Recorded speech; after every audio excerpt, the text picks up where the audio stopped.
성애나 소설의 빛을 거두면 빛 중에 단편소설 한 편 읽어드리겠습니다. 제목은 김일성이 죽던 해. 빛을 거두면 빛 세간의 맨 마지막 소설입니다. 341페이지부터 시작됩니다. 김일성이 죽던 해. 엄마는 간혹 알다가도 모를 말을 한다. 일테면 이 노래 좋더라 하고 두아리파의 신곡을 아른치하거나 카페에서 드립커피를, 그것도 파나마 게이샤를 꼭 집어 주문할 때 그럴 때 엄마는 내가 아는 그녀, 음악에 관심 없고 커피라고 맥심밖에 모르는 와 전혀 다른 평행 우주의 또 다른 그녀인 것만 같다. 신춘문예 당선 소식을 알렸을 때도 그랬다. 당선금이 얼마고 시상식은 언제라는 내 이야기를 다 듣기도 전에 테니스회 회원들과 친척들, 곁다리 걸친 지인에게까지 전화를 돌리며 우리 딸이 황석연 선생의 길을 따라 걷고 있다고 설레발을 치던 아버지와 달리 엄마는 내 시선을 피했다. 축하한다거나 자랑스럽다는 말 대신 그녀는 한참 만에 다소 미묘한 어조로 운을 뗐다. 부럽다. 네가 참 부러워. 엄마의 의중 모를 말들은 나를 당혹해 만들었으나 그것이 불화로까지 번지지는 않았는데 이번은 좀 예외다. 시작은 사과였다. 올해도 어김없이 문덕 이모가 햇사과를 보내왔다. 대구에서 과수원을 하는 이모는 매년 가을이면 첫 수확한 사과를 서울로 붙였다. 엄마와 아버지 둘이 먹기에는 양이 많아 늘 반을 갈라 내게도 나누어 주었다. 해서 가을엔 연례 행사처럼 본가에 들러 사과도 받아가고 무른 가실로 만든 잼도 맛보았다. 올해는 또 언제 사과를 가지러 가야 하나 되는 날짜를 꼽는데 엄마가 불쑥 본인이 가져다 주겠다며 이사한 집의 주소를 부르라 이른다. 얼마나 잘해놓고 사나 구경도 할 겸 해가. 북아현동에서 신설동으로, 그 옆 신당동으로 2년 주기로 집을 옮겼지만 엄마가 내 집에 오겠다고 한 건 이번이 처음이다. 어느 집 모녀는 이사철마다 함께 매물을 보러 다니고 집 비밀번호까지 공유한다는데 우리 모녀는 그런 긴밀함이 없다.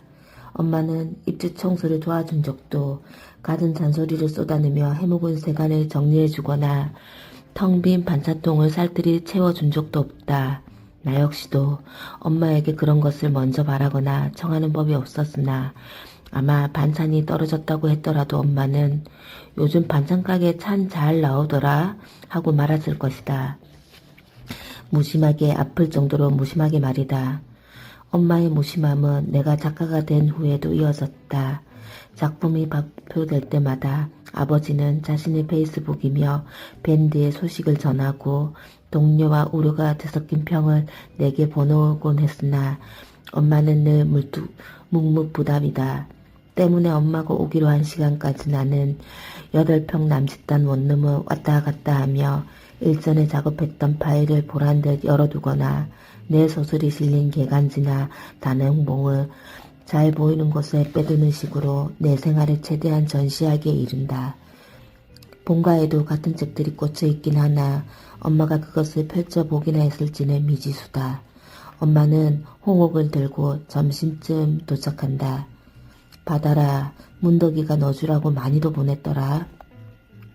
민소매 옷을 입어도 무방할 정도로 더위가 여전한데 엄마는 촘촘하게 짜인 연두색 카디건에 걸치고 있다. 추위를 심하게 타는 엄마는 남들보다 이르게 겉옷을 꺼내 입고 난다. 그런 엄마가 지난해에는 계절이 바뀌도 전부터 챙겨 입던 내일을 옷장에 그대로 넣어둔 채 온난화인가 뭔가 오고 입는 것 같긴 하다. 올해는 날이 영 수상쩍네 말하며 손부채질을 했다. 그때가 엄마의 갱년기였다는 것을 나는 반년도 더 지나서야 알게 되었고 속이상에 왜 그런 얘기를 하지 않았느냐 쏘아붙였다. 그때 엄마가 뭐라고 했더라? 유야무야 넘어가 제대로 기억나지는 않지만 아마 이런 말을 툭 뱉고 말았을 것이다. 별일도 아닌데 뭘 남 신경 쓰이게. 얼마나 잘해놓고 사는지 구경했다는 말과 달리 엄마는 집을 건성으로 훑어본다. 눈에 띄는 곳에 비치해 놓은 책들과 개간지, 랩톱 화면에도 시선이 닿았으나 별다른 말은 없다. 대신 요즘에는 이렇게 조망만한 전기버섯도 나오네. 동물 안 키우는 집이라 카펫도 깔 수 있네. 다소 직관적인 감상들만 늘어놓는다. 버터석으로 칠한 벽에 대해 큰맘 놓고 들여놓은 턴테이블에 대해 보란듯 전시해놓은 내 일상에 대해 엄마가 궁금해하길 바라지만 그녀는 관심조차 갖지 않는다. 집 구경을 마친 뒤 엄마는 금방이라도 떠날 사람처럼 현관 쪽으로 향한다. 네 어떻게 사는지도 봤고 이제 슬슬 가련다. 왜 좀 더 있다가 줄줄하니 초밥이라도 시켜 먹자는 내 제안을 그녀는 단박에 거절한다. 나는 되었다. 밥 먹고 왔다. 난 안 먹었는데 2개 시킬 테니까 맛만 봐. 아까끄러 그냥 하나 시켜서 너 해라. 식사가 부담스러우면 사과라도 먹고 가라고 갈채비라는 엄마를 억지로 끌어안친다. 조금만 움직여도 무릎이 닿을 것 같은 1인용 티테이블에 엄마와 마주 앉는다. 몇 년 전 노안이 온 엄마는 휴대폰을 멀찍이 떨어뜨린 채 화면을 터치하고 있다. 돋보기를 가져올 걸 그랬다는 말을 반복하며 그녀는 휴대폰에서 눈을 떼지 않는다. 본가에서 여기까지 얼마나 걸리더냐 물으니 엄마는 버스로 10거장 정도 되네. 무심히 답한다. 이전에 내가 살던 집은 본가 불과 5정거장 거리였다는 걸 엄마는 알까? 이렇게 마주하는 것도 반년 만인데 엄마는 내게 어떤 것도 묻지 않는다. 이 집에 대해, 요즘은 내 관심사에 대해, 쓰고 있는 작품에 대해서도 엄마는 자신에 관한 이야기조차 아끼며 그저 연기 내는 업체 끼고 주방을 싹 갈아엎었던데 좋아 보이더라. 네 아빠는 테니스에서 만난 한의사를 한참 따라다니더니 요즘에 체질식까지 시작했다. 해도 그만 안 해도 그만인 말들만 두서없이 늘어놓는다. 이쪽으로 갔다가 난데없이 저쪽으로 새는 엄마의 이야기를 들으며 나는 자주 딴 생각을 한다. 엄마는 그걸 느꼈는지 아버지가 태음인이더라는 말을 끝으로 입을 닫는다. 돌이켜보면 엄마는 늘 그래왔다. 자신의 감정이며 사정은 감추고 갈등이 생기면 입을 닫거나 회피했다. 그때마다 나는 우라가 치미는데 아버지는 자신도 살다 보니 익숙해졌다며 그게 엄마의 성향이니 이해하라고만 했다. 젊었을 때도 남한테 속 얘기를 잘 못하는 사람이었어. 네 엄마가. 우리가 남이야? 내 말에 아버지는 시큰둥하게 대꾸했다. 가족도 뭐 결국에는 남 아니겠냐? 창가에 앉은 엄마의 얼굴 위로 옅은 볕이 떨어진다. 찬찬히 흐르던 빛이 얼굴의 주름을 따라 고인다. 나도 늙으면 저런 얼굴이 될까? 속을 알 수 없는 얼굴. 우리 사이에 긴 침묵이 감돌기 전에 서둘러 과도와 사과를 챙겨온다. 엄마는 기다렸다는 듯 과도를 친다. 그녀는 한 손으로 과실을 잡은 뒤 주의를 기울이며 표면을 다듬는다. 사과를 깎을 땐 엄마는 껍질을 한 번도 끊지 않는다. 그것은 엄마의 장기이자 자랑이다. 토끼나 새 모양을 만드는데 재주가 없으나 끊지 않고 깎는 것엔 누구보다 능하다. 사과를 다 깎은 뒤 엄마는 과실을 내게 주고 본인은 껍질을 집어먹는다. 아무도 먹지 않는 그것을 아삭아삭아삭. 그걸 왜 먹어? 난 이게 더 좋다. 문덕이네 사과는 껍질도 달더라. 매해 문덕 이모가 보내오는 사과를 맛보지만 이모를 만난 적은 없다. 이모가 얽힌 사연이나 소식을 전해 들은 적도 없다. 엄마와 이모는 개나 친목 모임으로 이어져 다달이 만나는 사이도 마음이 허할 때마다 전화나 문자를 주고받는 사이도 아닌 것 같았다. 그렇다고 대소사만 겨우 챙길 정도로 대면대면한 관계도 아닌 게 어릴 적 엄마는 1년에 한 번씩은 이모를 만난다며 대구에 내려갔다가 밤늦게야 돌아오곤 했다. 고작 1년에 한 번 만나는 게 뭐 그리 대수냐고 생각할 수 있지만 그 만남이 내게 심상치 않게 여겨졌던 것은 이모를 만나고 돌아오는 엄마의 눈이 늘 빨갛게 부어 있었기 때문이다. 왜 울어? 무슨 일 있어? 놀라 다가가면 엄마는 얼굴을 감싼 채 곧장 방으로 들어가 버리곤 했다. 그때마다 홀로 남겨진 나는 상황을 지레짐작하며 살을 덧대고 오해하다가 종래엔 왜 내게 곁을 내두지 않는지 원망하며 엄마가 떠난 자리를 한참 쏘아보았다. 근데 엄마랑 이모는 무슨 사이야? 내 물음에 엄마는 사과 껍질을 먹으며 짧게 대꾸한다. 고향 선후배 동문이었어? 그건 아니고 공장 다닐 때 만났다. 엄마가 공장에 다녔어? 언제? 전에. 엄마는 슬그머니 말을 줄이며 내 물음을 흘려보낸다. 질문을 더 보태도 돌아올 게 침묵일 것을 알기에 나는 일찌감치 스무고개를 끝낸다. 내가 질문하면 엄마가 겨우 답을 하고 그 답에서 의중을 파악해야 하는 이런 대화 패턴이 언제부터 굳어진 걸까? 기점을 찾는 것마저 아득하다. 확실한 건 그렇게 모이고 모인 의문들이 내 안에 결석처럼 굳어 이따금 아릿한 통증을 일으킨다는 것. 아플 것을 알면서도 나는 또다시 질문거리를 찾고 묻는다. 엄마, 근데 이 시간에 나와 있어도 돼? 쉬는 날이야? 관뒀다. 응? 한 달 됐다. 일 그만둔 지. 과도 끝으로 사과를 집어 먹으며 엄마는 담담히 말한다. 쉽게 할 수 있는 말은 호도하면서 이런 말은 왜 이리도 편히 하는 걸까? 표정 하나 바꾸지 않고 사과를 씹는 엄마를 보며 나는 무력감을 느낀다. 엄마는 학습직 교사로 20년을 근속했다. 분철한 교재로 꽉 찬 에코백을 2개씩 쥐고 이 집 저 집 오가느라 어깨에 해정 근개가 파열되었을 때도 회원집 화장실 쓰는 게 눈치 보여 소변을 참고 참다 방광염에 걸렸을 때도 이쪽 일이 다 그렇다며 꿋꿋이 사무실을 나가던 엄마가 느닷없이 퇴사를 하다니 나는 또 그것을 한참이 지난 뒤에야 알게 되다니 뒤떨리는 감정을 애써 추스리는 엄마에게 차분히 묻는다. 일을 왜 그만두었냐고. 엄마는 대꾸 없이 생각에 잠겨있다. 혹 이 일을 상의하기 위해 엄마가 우리 집에 찾아온 것은 아닐까 짐작해본다. 침묵 뒤에 감춰진 답을 헤아려 보기도 한다.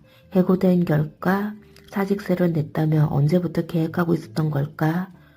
들어놓은 연금도 없으면서 왜 갑자기? 혹 무슨 병에 걸린 건 아닐까? 온갖 추측과 걱정을 이어가는 나를 두고 엄마는 또 사과를 깎기 시작한다. 엄마, 내 말 들었어? 응, 들었는데 왜 답이 없어? 엄마는 여전히 묵묵한다. 사각 끊어질 듯 말 듯 위태롭게 껍질을 깎는 소리만 방안을 맴돈다. 결국 견디지 못하고 되묻는다. 엄마, 왜 아무 말도 안 해? 그리고 그걸 왜 이제야 말하는데? 말하려고 했다. 언제? 톤이 높아진다. 지금 내 표정은 안 봐도 알 것 같다. 엄마는 상황을 털어놓고 하나하나 풀어가는 듯이 기어이 맥 빠지는 소리를 한다. 네가 물어보면 그때 과도가 지나는 방향을 따라 길게 깎여나가던 사과 껍질이 툭 끊긴다. 나는 늘 그런 모녀가 부러웠다. 남편에 대한 험담에서부터 불운한 과거사까지 필터링 없이 털어놓는 엄마. 그런 엄마를 가련하게 여기며 해우수 역할을 자처하다 결국 부활을 내는 딸. 남들은 클리셰라고 부르는 모녀상의 내게는 생경하다. 엄마와 나 사이에는 그런 것들이 결핍되어 있다.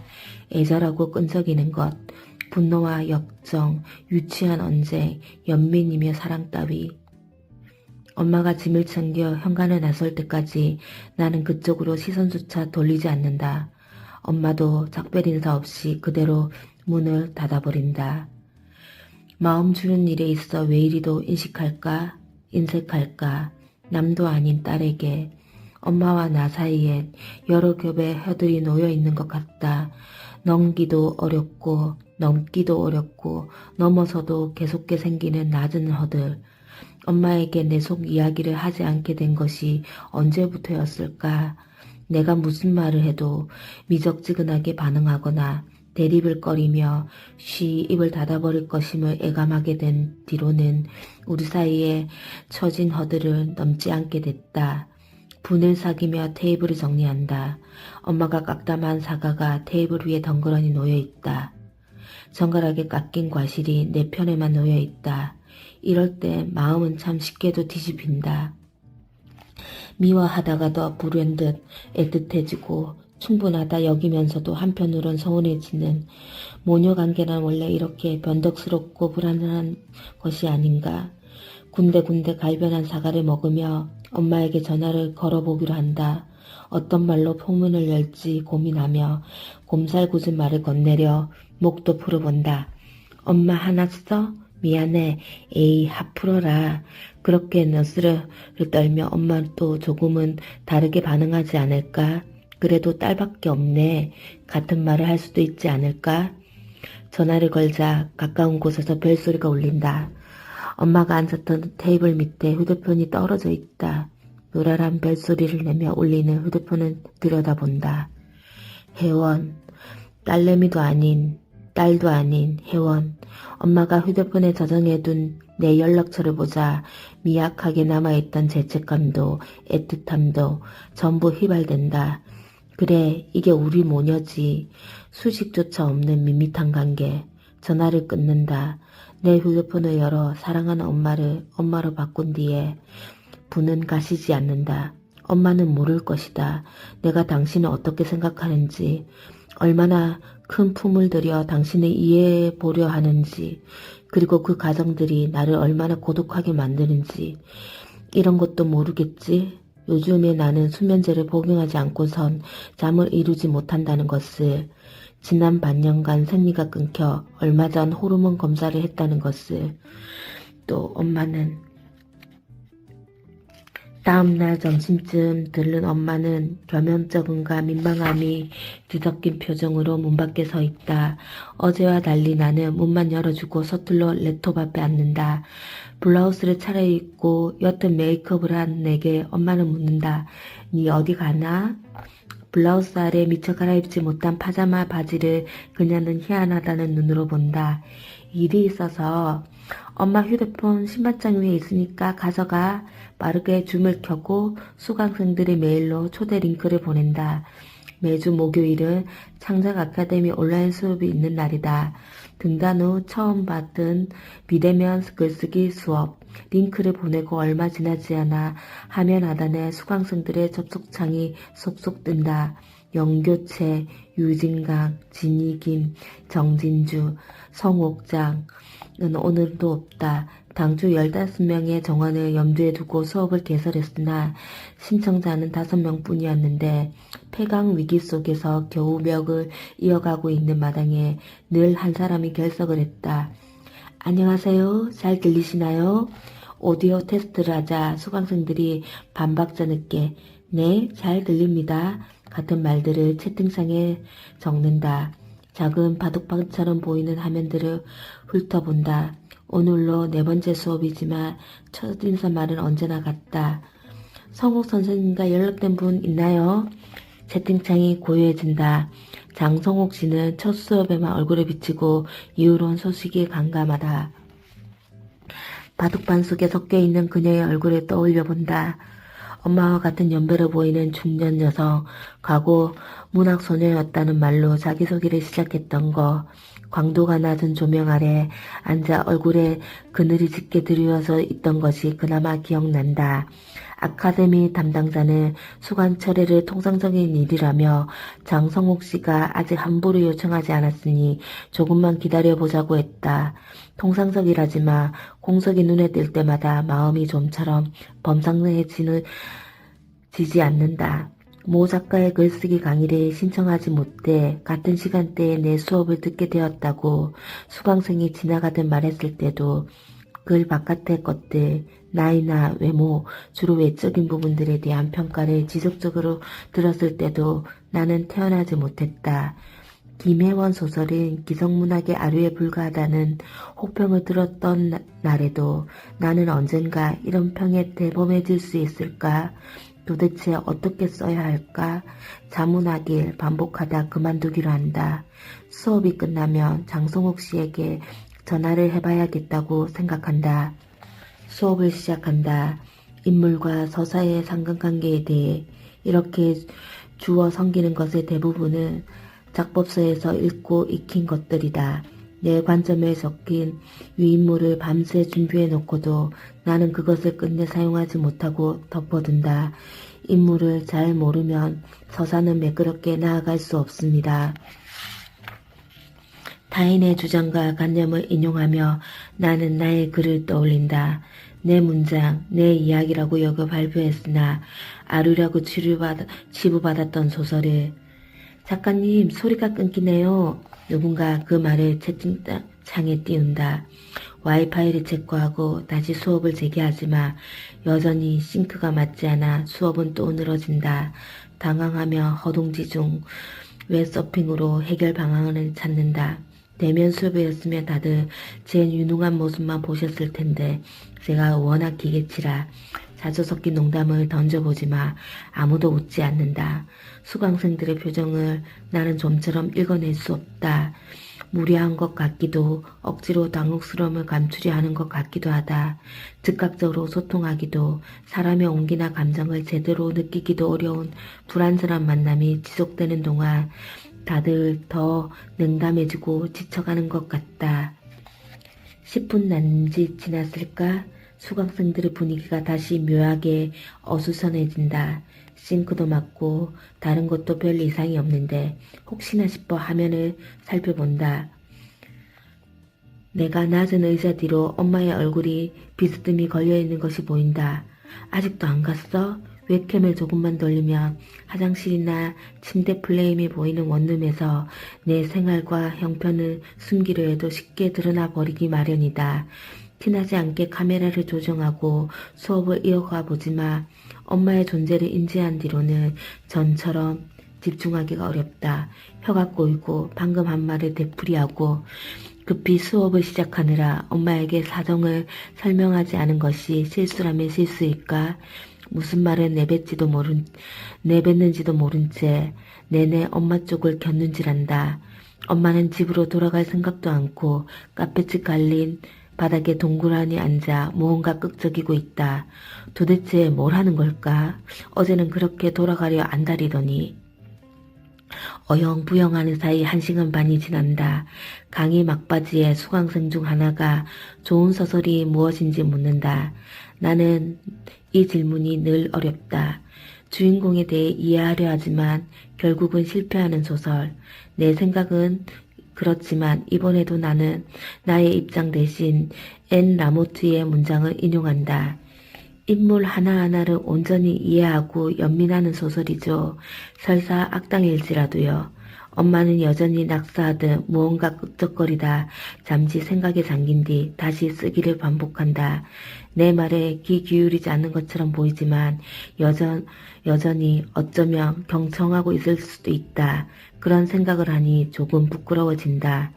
공휴일이 낀 관계로 다음 주는 휴강이라는 소식을 전하며 수강생들에게 과제를 하나 준다. 내 인생의 가장 큰 사건 쓰기.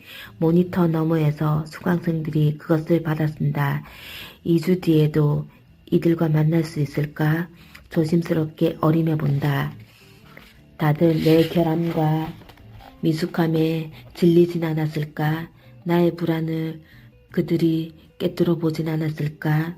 수업이 끝나고 구글 시트를 뒤져 장성욱 씨의 번호를 찾는 동안에도 엄마는 돌아가지 않고 내 주변을 서성인다.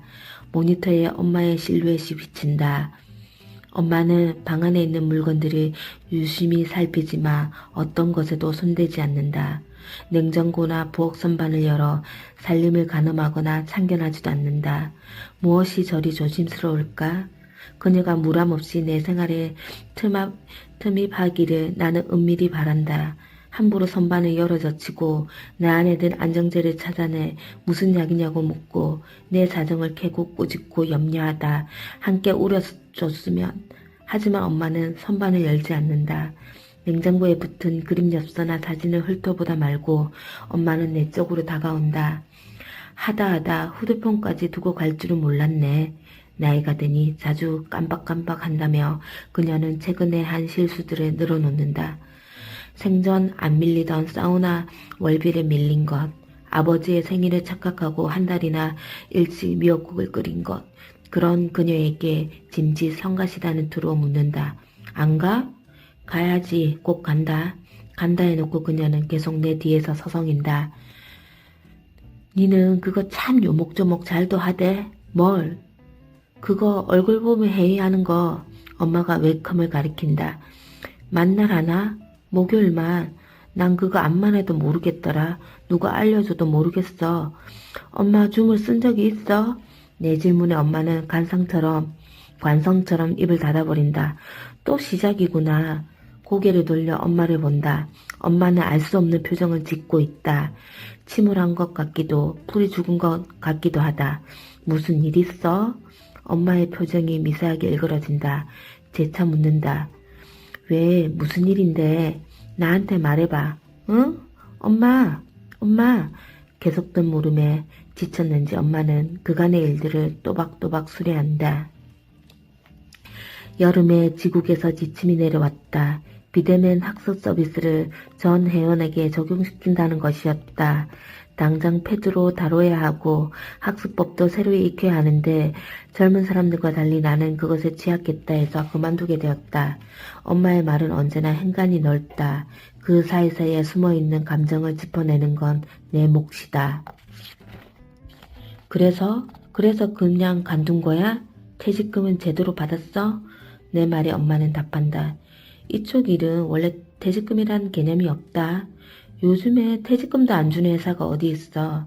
아무렇지 않는 듯 대답하는 엄마 때문에 나는 갑갑해진다. 항상 그런 식. 사먹는 음식에서 터럭이 나와도 거스름돈을 잘 못 받아도 엄마는 문제를 제기하는 대신 항구를 택했다. 왜 그럴까? 왜 늘 감추고 도망치는 걸까? 엄마 입장은 알겠는데 그래도 받을 건 받아야지. 못하겠으면 내가 대신 얘기해줘. 내도 그런 말 정도는 할 줄 안다. 그럼 왜 그냥 나왔어? 제대로 따져보긴 한 거야? 네 글 쓰는 사람 맞나? 뭐? 엄마의 느닷없는 말에 말문이 턱 막힌다. 이어지는 말은 나를 더 기막히게 한다. 따따붙다 참견 마라. 남의 일에. 남의 일? 그 말에 눈시울이 빠르게 뜨거워진다. 엄마한테는 내가 남이야. 왜 항상 그렇게 말해? 나가야겠다. 나 나가야겠어. 벗어둔 겉옷을 챙겨 입고 엄마는 급히 떠났다. 문이 닫히고 발소리가 멀어지고 네 글 쓰는 사람 맞나? 엄마의 말이 날카로운 결석이 되어 마음을 훑고 지나간다. 말이 지나친 자리가 아릿하다. 전화가 온다. 엄마인가 싶어 하긴 하지만 역시나 아니다. 눈물을 닦고 잔뜩 가라앉은 목을 분 뒤 전화를 받는다. 여보세요? 작가님, 잘 지내시죠? 밝게 안부를 묻는 아카데미 담당자에게 잘 지내고 있다 답한다. 담당자는 날씨가 좋다는 이야기와 월말에 입금될 강의로 이야기를 하며 우회하다 한참 만에 본론을 꺼낸다. 실은 오전에 장성우님한테 연락이 왔는데요. 그분이 사정이 생겨서 수업을 더는 못 듣겠다고 하시더라고요. 애감했던 일이지만 하필 타이밍이 이럴까? 평소라면 그러려니 넘어갔겠지만 물론 한동안 자책했겠으나 오늘은 도저히 넉넉한 마음이 들지 않는다. 결국 무슨 사정인데요? 쏘아붙이고 만다. 담당자는 오래 뜸을 들이다 사정을 조곤조곤 설명하기 시작한다. 그분이 연세가 있어 하상A 플랫폼을 다루는데 어려움이 있으신가 보더라. 수강 신청도 그분 따님이 대신하고 첫 수업할 때도 곁에서 도와주셨는데 지금은 그럴 수 없는 상황이라고 하더라. 상황이 여의치 않다고만 해. 나도 더는 묻지 않았다. 휴대폰 너머에서 전해온 이야기를 우두커니 듣고 있다. 겨우 한마디 한다. 그렇군요. 저는 괜찮은데 그분이 참 힘드셨겠네요. 저는 그런 줄도 모르고. 괜찮아요. 참 힘드셨겠네요. 이렇게 달고 부드러운 말들이 왜 엄마 앞에서 나오지 않은 걸까? 담당자와의 통화를 끝내고 한동안 생각이 잠긴다. 엄마가 바라던 건 위로였던 걸까? 그래서 그렇게 성을 내고 돌아섰던 걸까? 남이라는 말까지 해가며 반추해보지만 그 무엇도 장담할 수가 없다. 주말 오후 느지막이 엄마에게서 전화가 온다. 망설이다 통화 버튼을 누른다. 왜? 지금 일어났나? 아니라고 해도 잠긴 목소리를 감추긴 어렵다. 엄마는 애정 어린 설교로 고중도 생략한 채 딱 용건만 전한다. 잼 만들었는데. 문덕이 이모가 사과를 보내오면 엄마는 그중 연근지 못했거나 무른 가지만 골라 잼으로 만들곤 했다. 숨을 몇 차례 고르다 그녀는 말을 잇는다. 갖다 줄까? 아니, 우리 집에도 누가 준 거 있어. 이것도 무 봐라. 달달하니 맛나다. 내 갖다 줄게. 괜찮다니까. 양이 많아가 니도 좀 도와줘야 된다. 계속되는 최근에 계속 한 발 물러선다. 내가 받으러 갈게. 번거롭구로 노는 사람이 가야지. 엄마는 무감히 답한다. 지난 일들을 벌써 잊은 걸까? 그녀와 나 사이에 생긴 갈등은 늘 이런 식으로 얼기설기 봉합되기 일수다.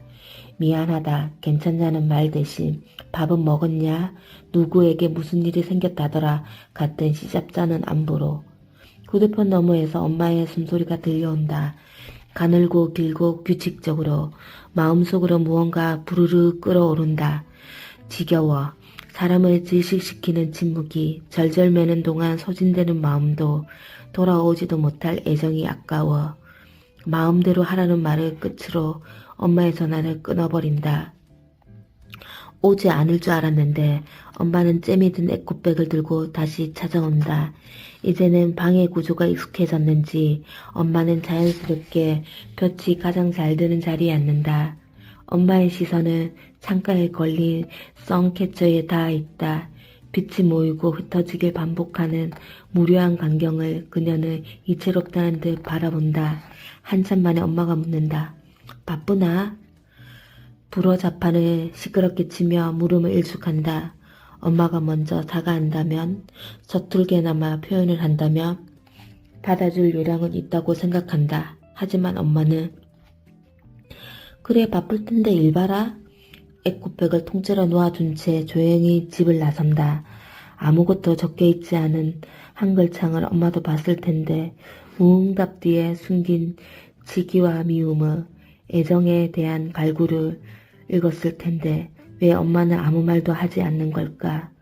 에코백 안에 든 두 통과 잼 두 통과 함께 바인더형 다이어리가 들어있는 표지에 붙은 점창 라벨지에 엄마의 이름이 적혀있다. 이순이.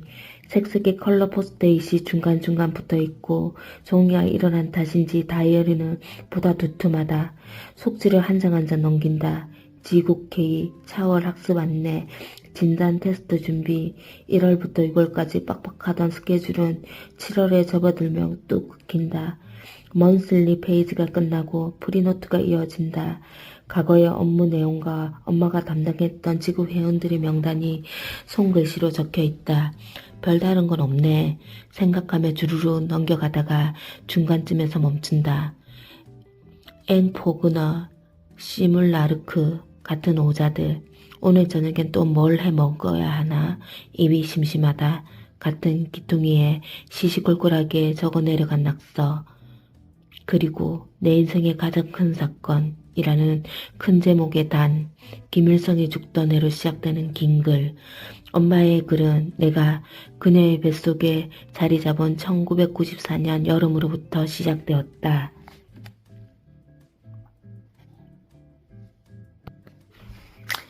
이 뒷얘기는 궁금하시면 책을 사보시고 읽어보시길 바랍니다. 성혜나 작가님은 글을 참 잘 쓰시는 것 같아요. 그 혼모노 아시죠? 넷플릭스 외보나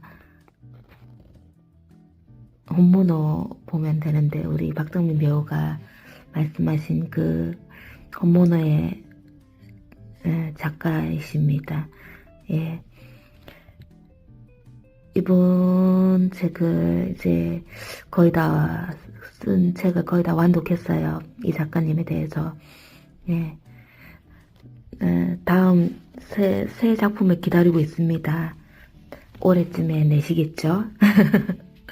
예, 그러면 좋은 시간 보내시고요. 오늘 하루 또 행복한 하루 보내시길 바랍니다. 여러분 안녕.